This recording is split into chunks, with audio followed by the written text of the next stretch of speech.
आज आपण करणार आहोत शिंगोळे। तर हिरवी मिरची, लसूण आणि कोथिंबीर बारीक करून घ्यायची आहे त्याच्यासाठी। आणि ताटामध्ये घेतले ज्वारीचं पीठ 1 वाटी आणि त्यामध्येच अर्धी वाटी बेसन पीठ घ्यायचे। ज्वारीचं पीठ चिकट नसतं, त्यामुळे चिकटपणा येण्यासाठी मी इकडे अर्धी वाटी बेसन पीठ वापरलेलं आहे आणि टेस्ट पण छान येते। चवीनुसार अगदी थोडं मीठ टाकायचं आणि जे आपण बारीक केलेली पेस्ट आहे ती टाकायची 1 चमचा। उरलेली पेस्ट आपण रश्श्यासाठी वापरणार आहोत। पेस्ट सगळीकडे मिक्स करून घ्यायची। वरून हळद, धना पावडर, हवे ते मसाले टाकू शकता टेस्टनुसार।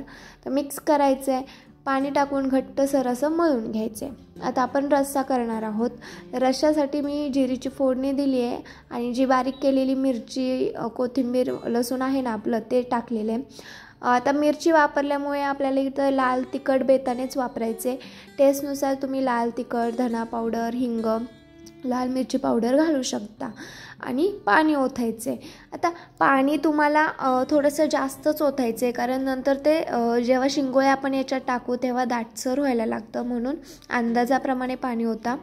कोथिंबीर आणि चवीनुसार मीठ टाकायचे। आता करूया शिंगोळे।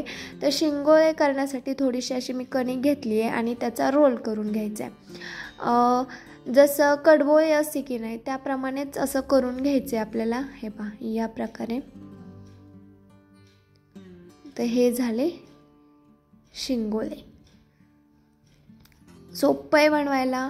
मिक्स पिठांचं सुद्धा तुम्ही करू शकता, पण मी इकडं ज्वारीचं पीठ वापरलेलं आहे। त्याऐवजी मिक्स म्हणजे ज्वारी, बाजरी, गहू एकत्र करून सुद्धा करू शकता। हुलग्याच्या पिठाचं सुद्धा करू शकता। या प्रकारे मी सगळं करून घेणार आहे शिंगोळे। खूप टेस्टी आणि गरमागरमच खायला खूप छान लागतात हे। तर इकडे मी सगळे असे करून घेतलेले आहेत बघा। आणि हे आपल्याला रश्श्यामध्ये टाकायचे। रश्श्याला थोडीशी अशी उकळी आल्यासारखी झाली ना की लगेच टाकायचे। एकदम टाकू शकता, एक टाकू शकता, पण एकदम जर टाकले ना तर त्याचे तुकडे पडायची शक्यता असते। त्याच्यामुळं थोडं थोडं करून टाका आणि जसं ते शिजेल ना तसं बघा वरती यायला लागतं। हे पहा, तर मस्त झालेलं आहे। थोडंसं आठवून घेतलेलं आहे मी। कलरसुद्धा छान झालेला आहे आणि गरम गरमच मी हे खायला घेणार आहे।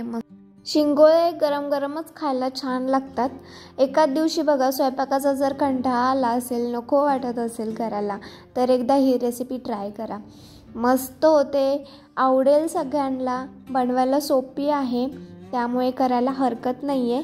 तर मस्त सर्व करूयात आता गरमागरम शिंगोळे, थंडीमध्ये मस्त वाफवलेले। नक्की करा। आवडली असेल रेसिपी तर लाईक करायला विसरू नका।